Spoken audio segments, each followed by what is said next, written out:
The moment you understand that your life is not a chain of accidents, but a living response to your spoken word, something awakens inside you that has been sleeping for years, and this awakening is the doorway to a reality far greater than the one you have been tolerating in silence. You may have been whispering your dreams as if they were fragile secrets, yet the universe was never designed to respond to whispers.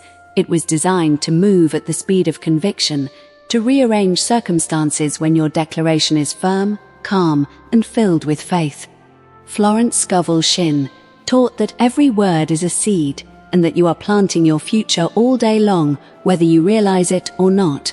And when you speak with doubt, you sow limitation. But when you speak with certainty, you open doors that logic cannot explain. You do not beg life to be kind to you. You command it with the authority of someone who knows that divine intelligence is not distant, but flowing through every thought you think and every syllable you release. The invisible realm is not waiting for long prayers or complicated rituals. It is waiting for alignment, for the moment when your inner knowing agrees with your outer speech, and in that instant, the tide begins to turn in your favor.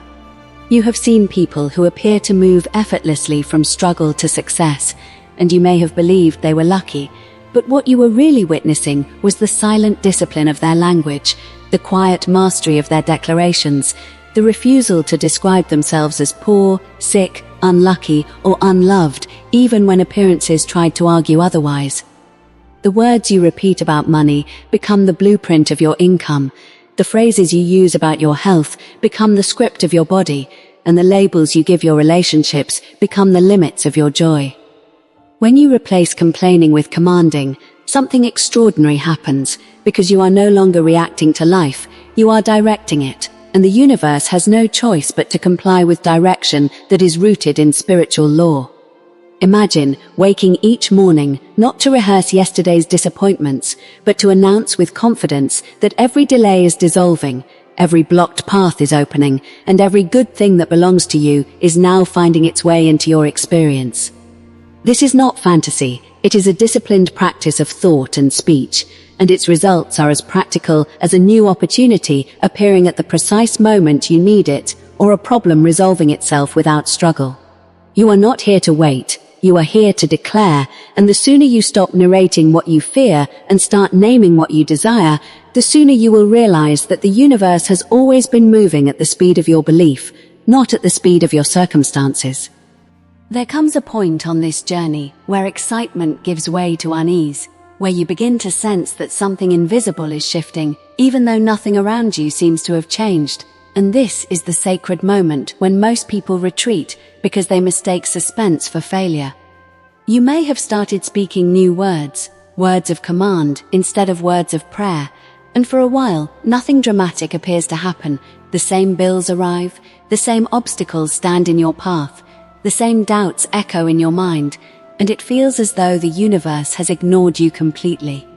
Yet Florence Scovel Shinns would remind you that the unseen is always moving first, that the mold must be softened before the new shape can appear, and that this quiet interval is not rejection, but preparation.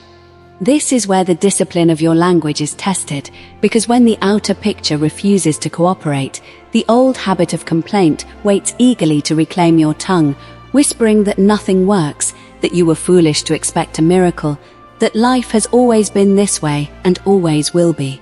This is the edge of transformation, the place where the story you have told for years fights for survival, and the suspense lies in a single question you must answer within yourself. Will you return to describing the problem, or will you continue declaring the promise? You are not meant to panic when things appear still, because the universe is not slow, it is precise, and precision often looks like delay to the impatient mind. Every command spoken in faith is moving pieces you cannot see, dissolving resistances you never knew existed, and arranging meetings between your readiness and your reward. The unsettling part is that the old life does not surrender quietly. It stages a final performance of discouragement, magnifying minor setbacks into seeming proof that nothing has changed. This is the great suspense in the middle of your story, the dramatic pause before the unseen becomes visible. And it is here that your words either carry you forward or drag you back into familiar disappointment. When you speak in this interval, you are not just expressing emotion, you are casting the deciding vote in a cosmic election, choosing whether the next chapter will be written in fear or in faith. Many give up here because they were secretly hoping for instant relief without inner change. Yet the hidden secret is that the declaration must become your new nature, not a temporary experiment. You command even when your hands are empty. You affirm abundance when the account is low. You announce health when the body is tired. And you name joy when the heart feels heavy, because you are no longer reporting conditions, you are calling forth creation. This is not denial, it is alignment with a deeper order that rearranges matter according to mind, and the suspense you feel is simply the tension between who you were and who you are becoming. Stay in this tension, breathe through it, and let every word that leaves your mouth be a calm decree rather than a nervous plea, because the very moment you are tempted to doubt is often the moment just before the answer appears. At last, the invisible work begins to surface, sometimes in ways so natural that you almost overlook the miracle. A chance conversation leading to a new opportunity, a long-standing worry dissolving without explanation, a sudden clarity replacing years of confusion, and you realize that the power was never in the waiting, but in the words that carried you through the waiting. You no longer feel the need to justify your faith to anyone because the evidence is quietly arranging itself around you, and you understand that this is the law Florence Scovel Shinns lived by, the law that states that man is always decreeing his destiny whether he is conscious of it or not. The wealth you once thought was reserved for others now feels like a natural extension of your inner alignment, not something you chase, but something you allow, because you have stopped seeing yourself as a struggler and started seeing yourself as a channel through which good flows. Even when challenges still appear, they no longer frighten you, for you have learned that every situation is an empty vessel waiting to be filled with the meaning you assign to it, and when you fill it with command instead of complaint, it cannot help but transform. You speak to your future as if it is already listening, and this confidence is not arrogance, but obedience to a spiritual principle that does not negotiate with doubt. The tongue that once rehearsed fear now recites certainty, and the mind that once scanned for danger now scans for divine order.